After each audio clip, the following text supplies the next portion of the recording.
People don't want to be managed. Somewhere along the way, we maybe got off the beaten path and taught management, which is great for policies and machines and processes and things. But people, when it comes down to it, I don't think want to be managed. They want to be led. I'm Amy Woodall, and this is Conscious Habit, a show from the People Forward Network, teaching you how to incorporate love and consciousness at work, home, and the world at large. You just heard from Nathan Bobay, a customer service and culture expert and a proponent of conscious capitalism. Knowing his love and passion for consciousness, I knew he had to be on the show. In this episode, Nathan joins us to share his views on leadership, purpose, and the importance of relationships. You'll learn why giving a damn about your people is so important and hear my 3 takeaways on how we can incorporate his wisdom. As we join the conversation, Nathan shares his thoughts on the word consciousness and why it resonates so deeply with him. Take a listen. I think the first thing that comes to my mind is awareness. You're even mentioning it, of sort of giving a damn. For me, it all stemmed from gravitating to conscious capitalism when I was introduced to it and how it spoke to me professionally and even personally. It tugs like deep into my own nostalgia and memories of childhood, and we're all kind of the building blocks of who we are today is who we've been and the experiences that we've had.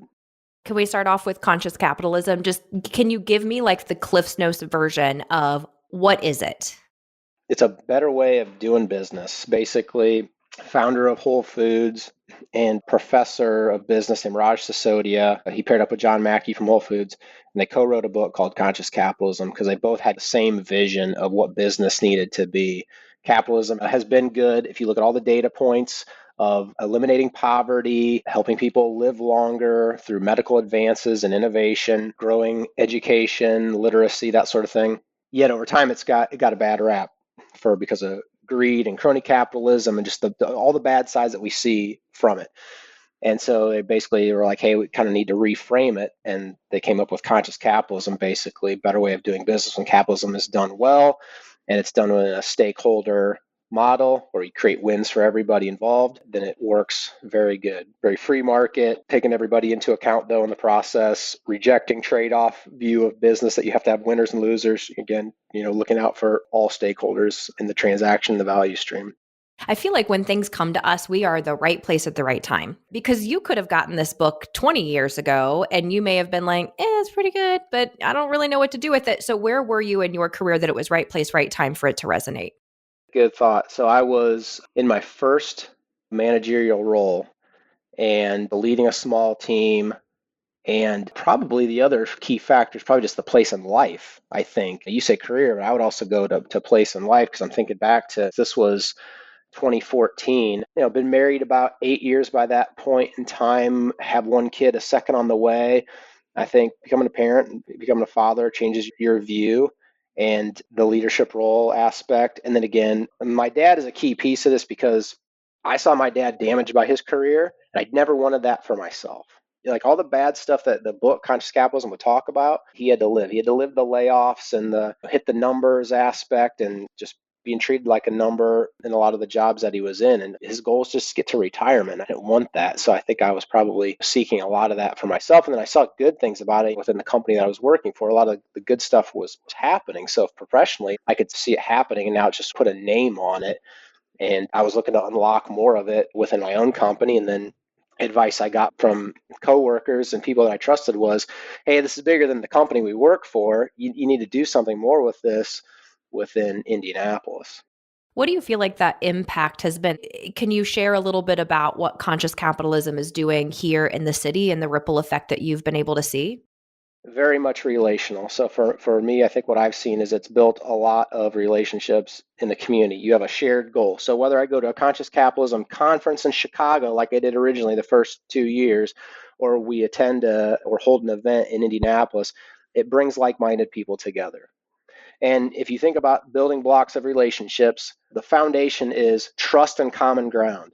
Well, right off the bat, you walk into these events, you're there for a conscious capitalism event. That groundwork's already been laid. And I think that's been what I've seen biggest piece, both within the company I work for and then outside, and with the leadership team, has been the friendships and relationships that we've been able to build. I think and just even getting this message out there that is a better way of doing business. People gravitate to it, hear about it, learn about it.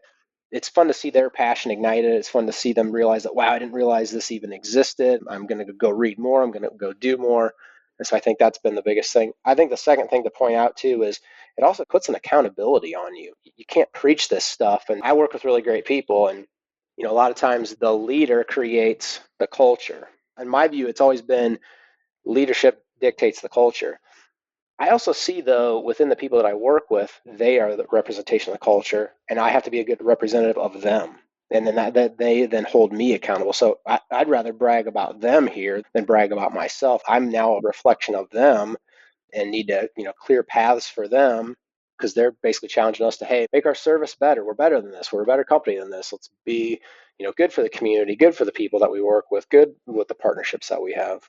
That's the epitome of why you are a conscious leader, because you're like looking for your people to give you feedback. And oftentimes people are like, well, I'm the leader. It's my job to inspire them and inspire the action and have the ripple effect from the top down. But I've always appreciated that your approach is like, they influence me. I get to be a representative of them. It's just such a flip of perception that many people don't have. And I think it's really unique. And no doubt that your people feel it. They know it. They feel it. They feel taken care of. They feel very seen, which means they want to work harder, right? Like in turn, they probably want to do really good work and they want to show up and be reliable and all the things that so many companies struggle and they think it's a talent issue. It's not. It's a leadership perception challenge. I want to thank you for your contribution in that area. I would be remiss if we didn't go back and talk a little bit about that hardwiring. And you said, inspired by my dad's journey and like seeing what he had and that I didn't want that. How old were you when you were experiencing and noticing, like, oh, I don't want that for myself? I guess I must have had the epiphany in my late 20s, because I started going down. I think you and I have talked about this previously. I don't like the generational categorizations, the boomers, the Xers. I really can't stand that. I get where it comes from. There's characteristics of the time periods and the people that are there, but a lot of it is just really human evolution. Because a lot of this stuff around conscious capitalism is, they say it's driven by millennials. They were the ones that were driving for more purpose. I had a friend at the time that was like, Nathan, I'm 57 and I'm a millennial. He was latching onto it. And so that's why even in conscious capitalism, I've challenged us to say, hey, let's not get into the demographics. Let's get into it's the modern employee. This is what the modern employee now wants: purpose over paycheck, et cetera, all that stuff, coach over manager. So unfortunately, though, then I have to say my parents were traditional baby boomers where it was job security and stability. And I was going to follow that path. I was following out of college and I was getting up in the morning miserable to go to work. And when I went to look for a new job after, I don't know, it was pretty early, probably a year or two into that, I was thinking, I want something more. I want to work for a company that I can be passionate about what they do, products they make, the services, whatever it is, and be able to just connect to that higher than just being a job, to just get to retirement and be miserable. Do you have throughout your career a leader that comes to mind that was like really pivotal for you, that just helped you hold yourself to a higher standard or even helped you continue to have that mentality of, I work for them, like I work for my people. They're telling me and giving me the feedback. Where did that come from? I think it is a combination of all of my experiences, frankly. One of the best pieces of leadership advice I got from my parents, and it wasn't leadership advice, it was parenting advice. Turns out it was leadership advice, though, unbeknownst to them.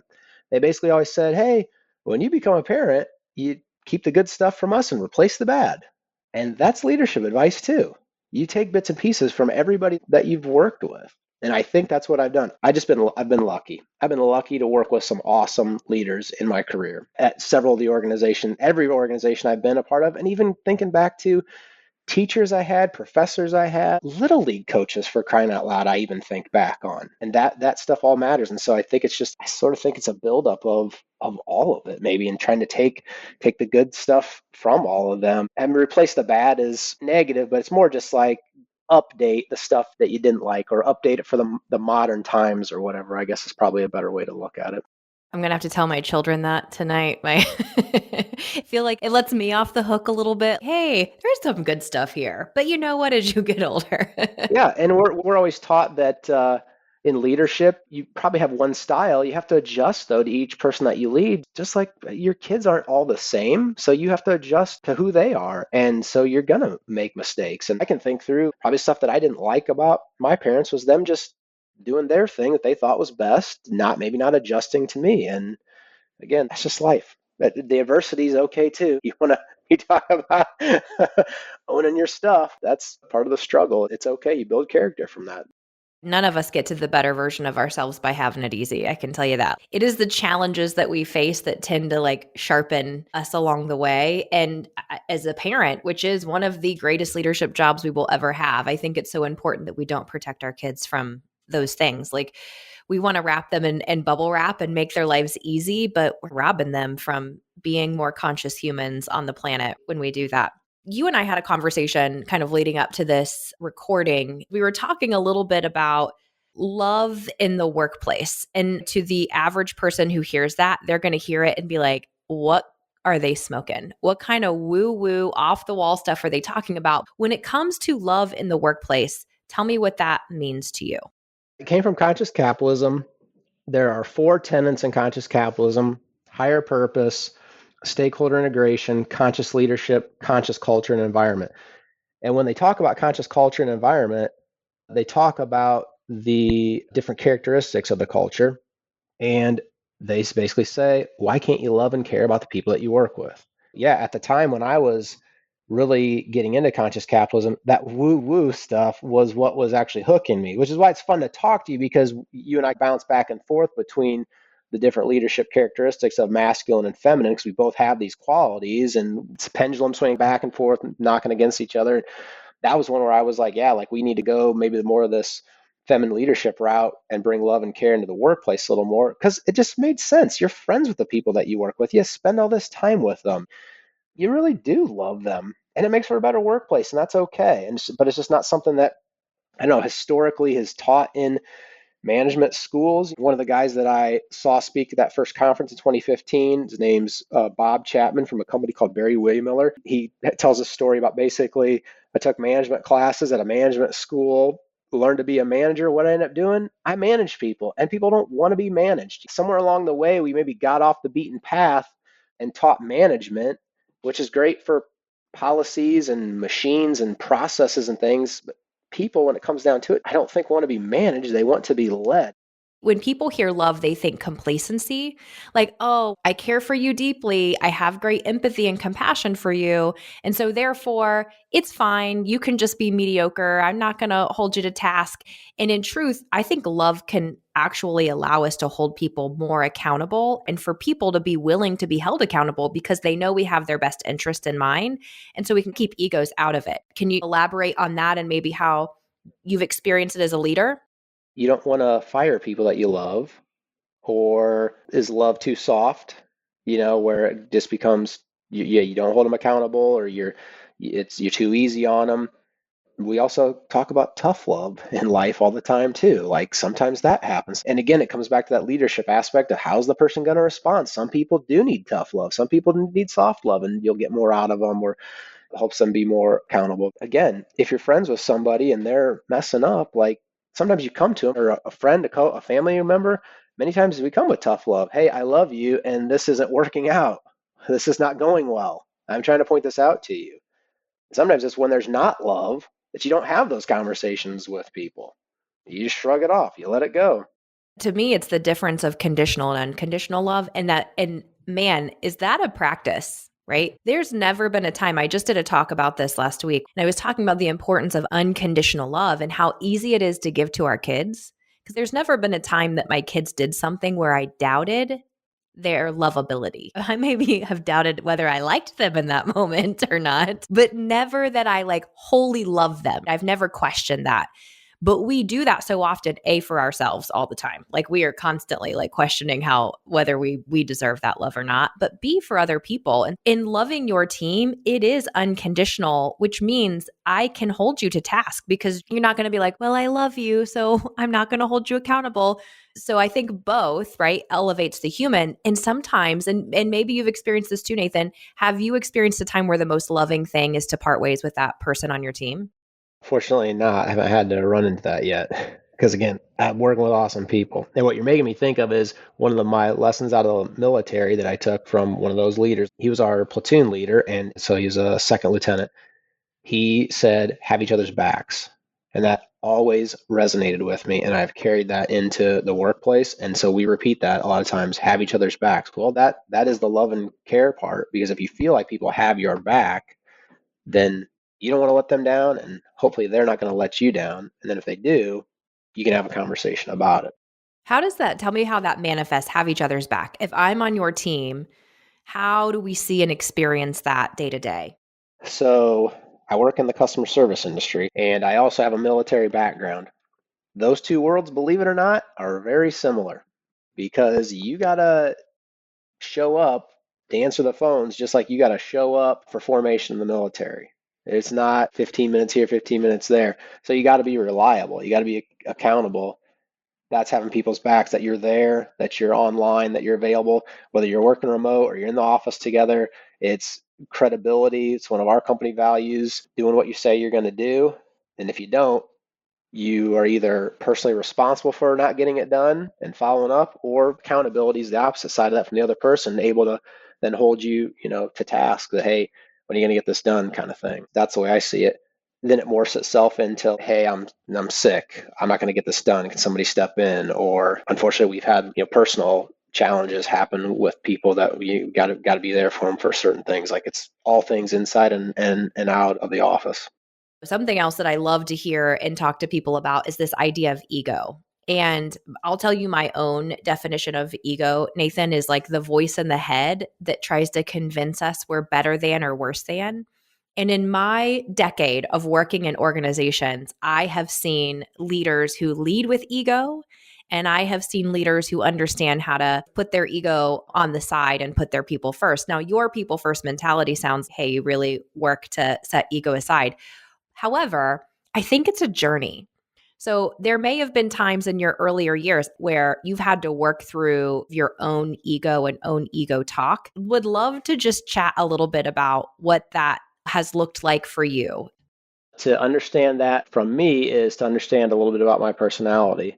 I always thought that I was introverted, and I studied accounting because accounting was a great place to get a job. And I was fearful of public speaking. And so I'm not going to do marketing or any of that sales stuff, just be behind the scenes kind of thing.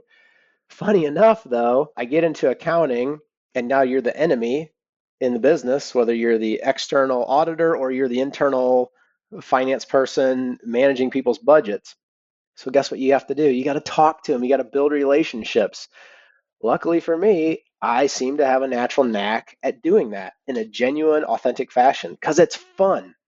And I think where I learned it to start with was in the military. When you are out training and you're in a foxhole with another person for all day, it's a lot more fun to get to know them, where they're from, their family life.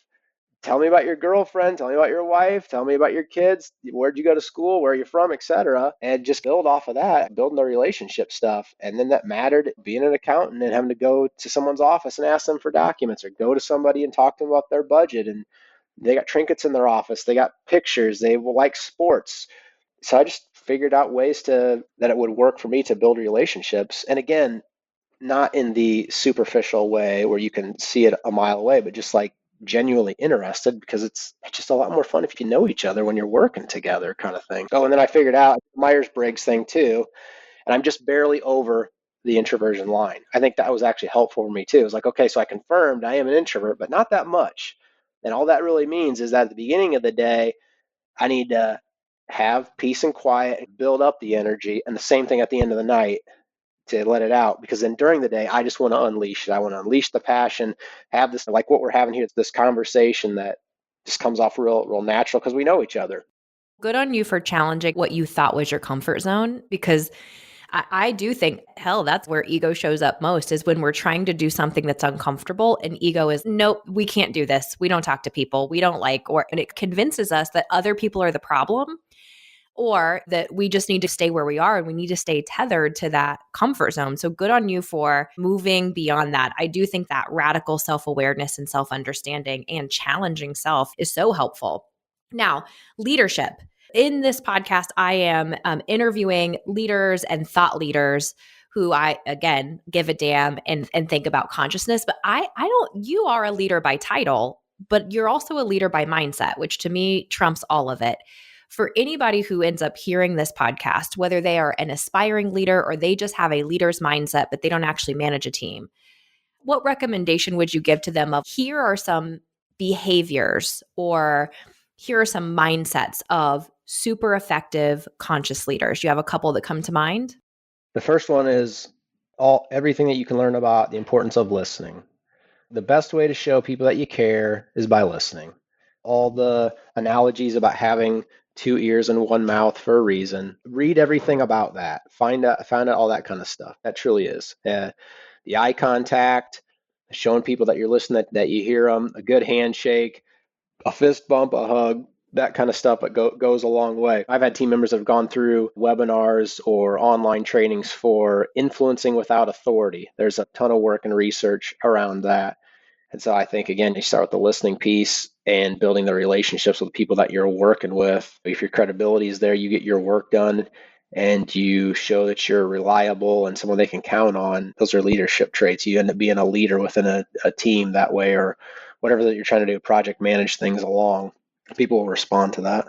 If people are looking to connect with you, Nathan, and or learn more about conscious capitalism, and especially here in Indianapolis, where do we direct them to? Where do they find you? You can find me on LinkedIn, and then Conscious Capitalism Indianapolis chapter has a LinkedIn page as well where we share content regularly. Before we wrap up this episode, here are my 3 takeaways from Nathan and how we can incorporate them into our work, lives, and the world at large. First off, balancing that feminine and masculine. How great is this to consider in our days? No matter your gender, your behavior, your personality, are we bringing the also and not the either or?